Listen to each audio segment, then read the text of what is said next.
o amor de Deus e a comunhão do Espírito Santo sejam com todos vocês. Amém. Queridos irmãos e irmãs, Sexta-feira da Paixão, Sexta-feira Santa, no centro da história do povo de Deus, nesse dia se levanta uma cruz.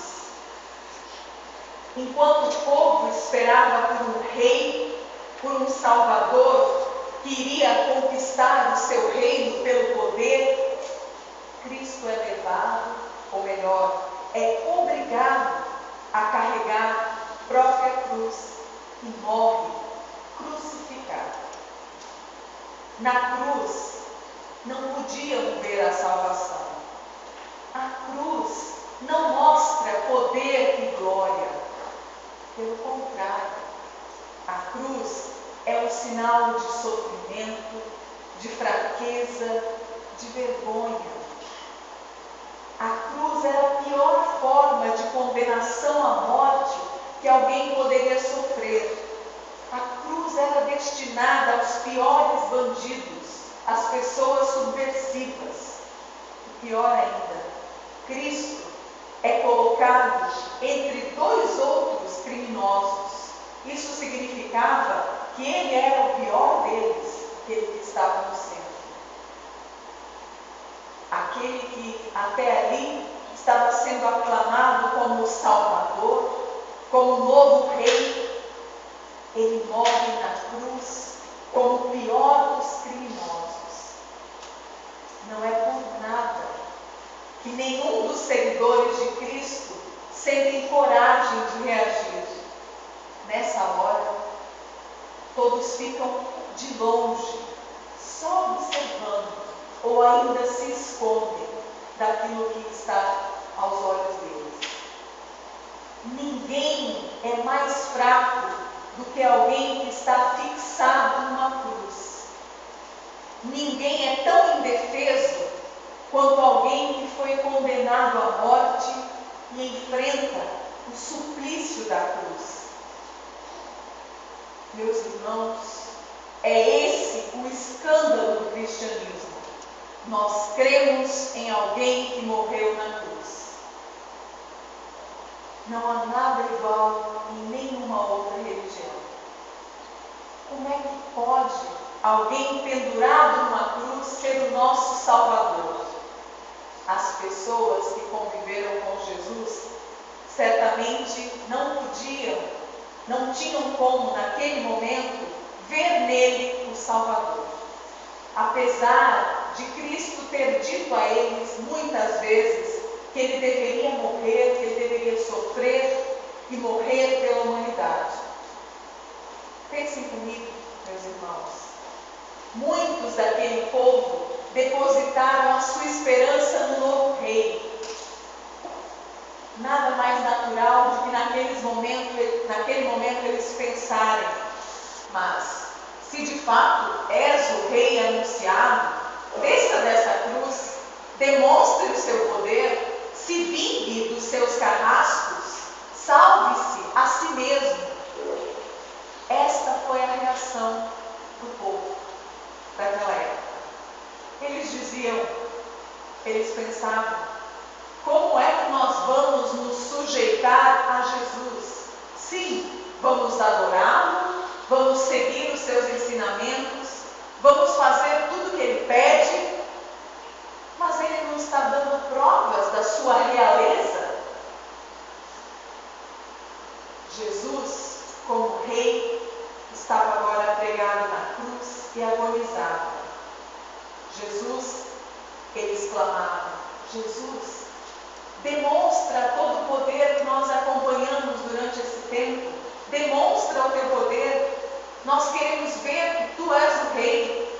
Queremos te aplaudir. Queremos cantar Hosana ao que vem em nome de Deus. Demonstra esse poder.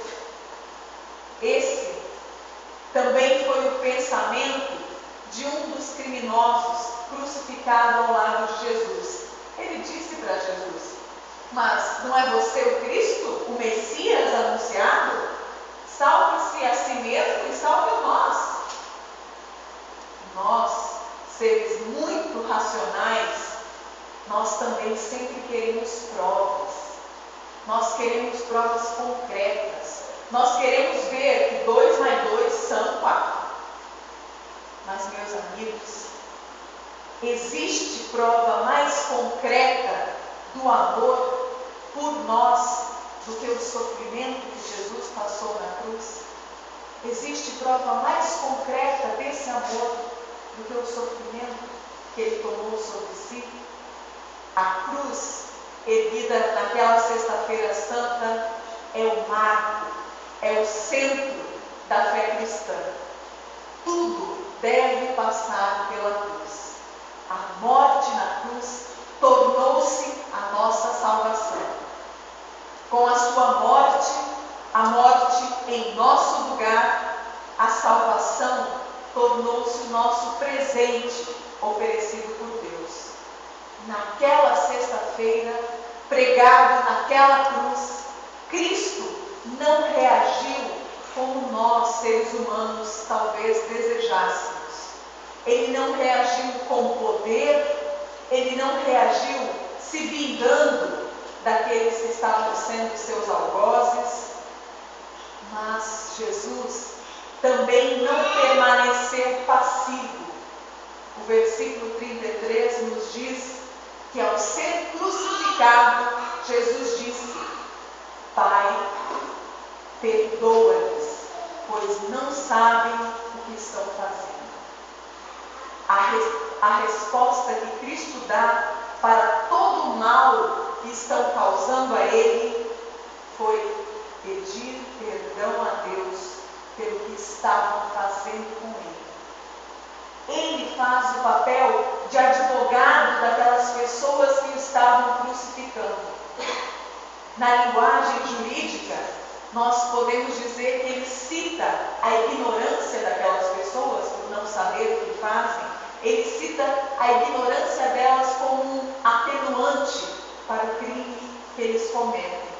Jesus quer livrá-los da condenação. Percebam que também em meio à dor e em meio ao desprezo, ele não procura a morte dos seus agressores, mas naquele momento ele quer assegurar que eles também tenham vida junto ao Pai, que eles tenham vida junto a Deus. Jesus não só pregou, mas ele verdadeiramente viveu o amor aos seus inimigos. E isso ele fez no momento mais difícil que poderia ter. Cristo diz: Pai, perdoa-lhes. Nessa hora, eu também penso quantas vezes Cristo tem que dizer ao Pai, intercedendo também por nós. Quantas vezes ele diz para Deus: Pai, falando de nós, Pai, perdoa-lhes, pois eles não sabem o que estão fazendo. Querida comunidade, naquela cruz revelou toda a maldade do ser humano. Olhares cínicos, provocações, injúrias, grosserias. Desce daí, salva a tua vida. Mas ali também, além do pedido de perdão que Jesus faz, surge um diálogo maravilhoso entre o Salvador crucificado e o outro malfeitor. Um deles também provocou. Um deles disse: salve a si mesmo e salve a nós. Mas o outro, ele reconhece o seu próprio pecado. E ele percebe a injustiça que está acontecendo ao crucificar Cristo. Ele reconhece o arrependimento desse criminoso ali na cruz. É maravilhoso. E ali mesmo ele recebe o perdão e a promessa do paraíso. Na própria cruz, Jesus já pôde desfrutar do primeiro fruto do seu sofrimento, um arrependimento sincero sincero e verdadeiro. Na própria cruz, ele já pôde experimentar. Na cruz houve perdão e conversão. Perdão e conversão nos mostram que ainda há esperança de uma vida melhor. Enquanto houver perdão, enquanto houver conversão, a mensagem da cruz continua viva e continua viva em nós.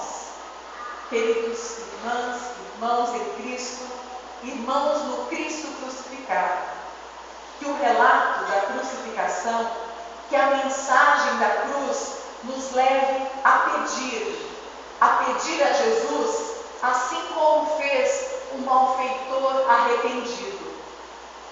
Lembra-te de mim. Lembra-te de mim, meu Deus. Lembra-te de mim, apesar da minha vida ser falha. Lembra-te de mim e perdoa. Leve-me a olhar para a cruz e reconhecer o meu pecado, e que nós possamos nos converter em busca de uma vida melhor. A Sexta-feira Santa, ela nos convida para uma nova confissão de fé em Jesus.